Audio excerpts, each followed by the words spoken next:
A paz do Senhor novamente, para todos que chegaram há pouco. Se você ainda não compartilhou essa programação, peço por que você compartilhe.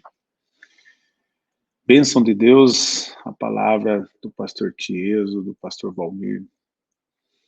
E o que Deus colocou no meu coração foi uma palavra relacionado a gente semear, a semeadura.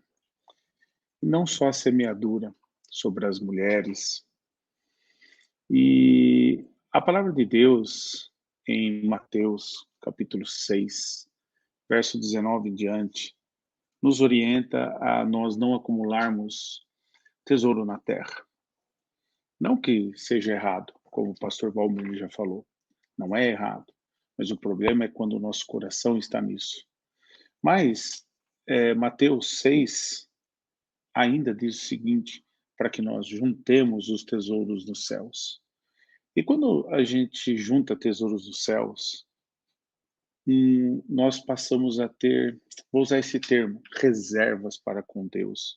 Podemos nos apresentar diante dele pela graça que nós fomos salvos. E esse Deus que é tão bom, olhando para ao que nós acumulamos nos céus, ali o amor, a longanimidade, o carinho das pessoas, ou seja, fazendo a obra de Deus, estando presente, né, ganhando almas. Deus olha e quando nós passamos em apertos, esse mesmo Deus nos ajuda. E para você ver que é assim mesmo, eu quero falar de algumas mulheres que a palavra de Deus nos coloca. Por exemplo, em 2 Reis, segundo livro de Reis, capítulo 4, nós temos duas passagens que o profeta registra, que diz o seguinte: a sunamita e seu filho, né? E Eliseu aumenta o azeite da viúva. Aqui nós temos duas famílias. Sobre o azeite, essa mesma mulher, ela fez o quê? Ela era esposa de um servo do Senhor, que era fiel e justo.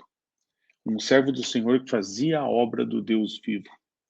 Tinha seus filhos, mas passando por problemas financeiros esta família. Nós não sabemos os motivos. Sabemos que o pai, ou seja, o marido, foi tirado deles e foi para a glória. Acabou falecendo nessa terra. Não sabemos se algum motivo relacionado a uma doença, a um problema, mas a palavra registra isso. E nós vemos essa mulher indo até o profeta. E ela lançando diante do profeta a palavra de que o marido dela era fiel, justo e estava sempre na obra do Senhor. Ou seja, esta família semeava, esta família cultivava, esta família guardava os tesouros do céu. E o profeta, diante disso, ouvindo aquela mulher, o profeta determina a bênção sobre a vida dela e pergunta: o que você tem em casa? E ela fala: eu não tenho muito, apenas um pouco de azeite. E o profeta orienta esta mulher a ir pegar os vasos que existiam com seus vizinhos, guardar e enchê-lo. E Deus ali honra esta mulher, porque aquela família, aquele marido, eles cultivavam uma vida de intimidade com Deus. E ali Deus cuida desta família através ali do clamor daquela mulher. Quando nós passamos um pouco mais para frente, no versículo 8 em diante, nós vemos Sunamita, aquela mulher que recepcionava o profeta. E, com amor para com o profeta, prepara um quarto para que, quando ele passasse ali, ele se hospedasse. E ali ela cuidava da alimentação dele e tudo mais. Ela não podia ter filho, ela era Sunamita. E essa mesma Sunamita nunca pediu nada ao Senhor, mas o profeta, vendo como ela estava cultivando, como ela estava sendo dedicada, vai e promete um filho, porque Deus deu um filho para ela. E nós, andando um pouco mais nos capítulos, nós vemos que esse filho, ao pouco tempo passa a ter problemas de saúde e falece. E essa mesma mulher vai até o profeta e se apresenta diante do profeta e clama a esse profeta para que Deus operasse, porque ela tinha reservas diante de Deus para poder clamar. Esta mesma mulher que cuidava tão bem do profeta, que cuidava dos afazeres do profeta, que semeava na vida do profeta. Sim, e a palavra de Deus nos ensina que quando semeamos na vida do profeta, temos galardão de profeta. Esta mesma mulher, esta mesma família, através dessa mulher, ela é avisada pelo profeta para que ela saísse da terra, porque aí viria um período de muita fome. E depois de algum tempo, quando a nação de Israel começa a se restaurar dos problemas, de se afastar dos caminhos do Senhor, de passar essa fome, essa sunamita volta para a sua terra. E esse mesmo Deus que recebeu da sunamita a graça e recebeu da sunamita as suas reservas, o seu tesouro, esse mesmo Deus cuida para que o rei estivesse conversando com Geazi sobre as obras ali de Eliseu, sobre os milagres, e estava contando exatamente sobre a ressurreição do filho de Sunamita. Quando aquele servo vê a Sunamita, fala: eis aqui essa mulher que eu estou contando a história, eis aqui o filho dela. E o rei ainda devolve as terras dela. E ainda dá uma ordem que fosse devolvido, não só as terras, tudo que ela poderia ter ganho cultivando aquelas terras durante todo o período da seca. Isto é o que nós recebemos quando nós semeamos na obra do Senhor. Não só semeando financeiramente, mas quando nós semeamos, ou seja, nós guardamos os nossos tesouros no céu, não se preocupando com as coisas terrenas, mas se preocupando com o eterno. E nós vemos nessas passagens duas mulheres que buscam ao Senhor, que são fiéis ao Senhor, que têm a sua dedicação ao Senhor. E a palavra de Deus em Provérbio diz assim, para que o marido, o esposo, ele fala o quê? Quem encontra uma esposa, encontra algo excelente. Recebeu uma bênção do Senhor. Meu irmão, você que ainda não é casado, você que está caminhando para o matrimônio, entenda uma coisa: quem encontra uma esposa, encontra algo excelente. Recebeu uma bênção do Senhor.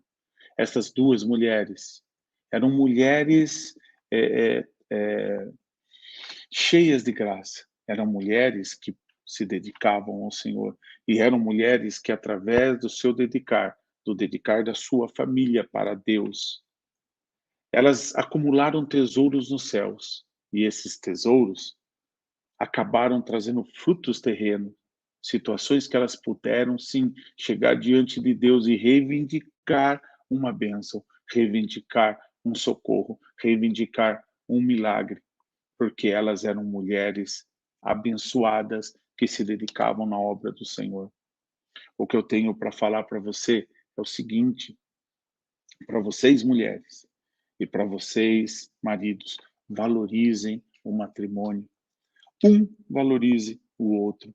Os dois, na verdade, as duas pessoas têm o seu valor para com Deus. E quando o marido e a mulher se dedicam ao Senhor, entenda uma coisa: vocês juntam tesouros nos céus, onde a traça não corrói, contra a ferrugem não destrói.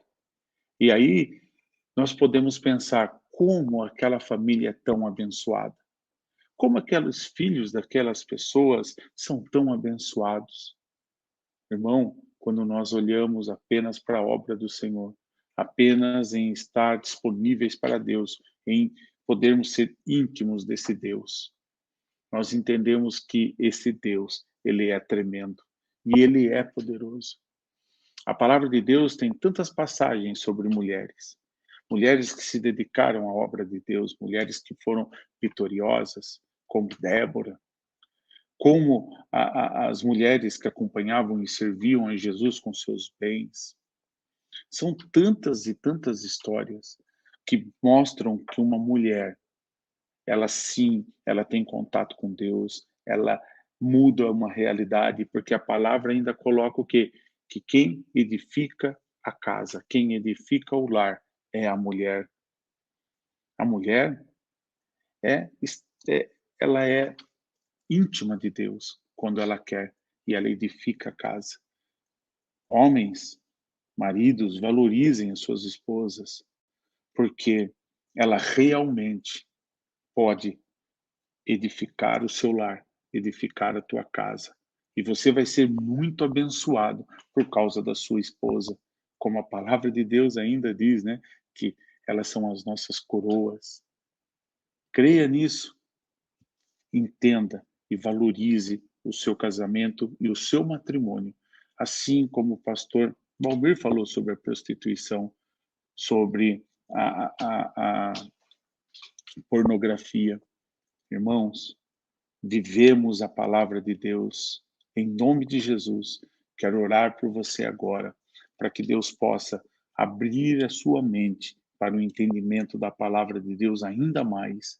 Senhor, Deus Todo-Poderoso, abençoa, Senhor Deus, cada ouvinte, cada família, cada mulher, cada marido, cada filho, Senhor Deus, que está agora nos assistindo. Senhor, cada lar, Senhor Deus, representado nesta oração, que o Senhor possa derramar bênçãos sem medida, Senhor, porque o Senhor é um Deus, meu Pai, que ama, o Senhor é um Deus, meu Pai, que diz que quando agradamos a Ti, o Senhor satisfaz o que deseja o nosso coração, conforme está no Salmo 37. Tu és um Deus, Pai, que tem um prazer de abençoar, Tu és um Deus, meu Pai, que tem prazer, Senhor Deus, de andar conosco, de fazer morada em nosso coração, para que possamos, Senhor Deus, caminhar passos, Senhor Deus, de sabedoria, caminhar, Senhor Deus, de acordo com o que a tua palavra nos orienta.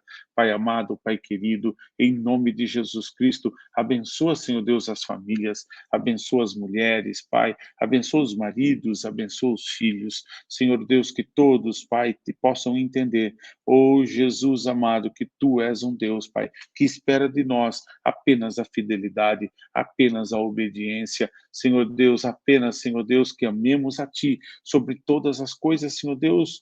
Oh, meu Pai, coloquemos toda a nossa força e adoração, Senhor Deus, a Ti sobre o Teu nome. Deus Todo-Poderoso, que o Senhor possa, meu Pai, derramar as Tuas bênçãos, derramar do Teu Espírito Santo, Senhor Deus, sobre as nossas vidas, para que Teu nome, Senhor, seja glorificado através do nosso levantar, do nosso deitar, Senhor. Abençoa, Senhor Deus, cada um aqui, Senhor Deus. Abençoa o nosso pastor, o pastor Paulo. Abençoa o pastor Joel e sua família. Abençoa, Senhor Deus, o pastor Tieso e a sua família, o pastor Valmir, meu Deus. Abençoa, Senhor Deus, em nome de Jesus, cada um, meu Pai, para a glória do teu santo nome, Jesus.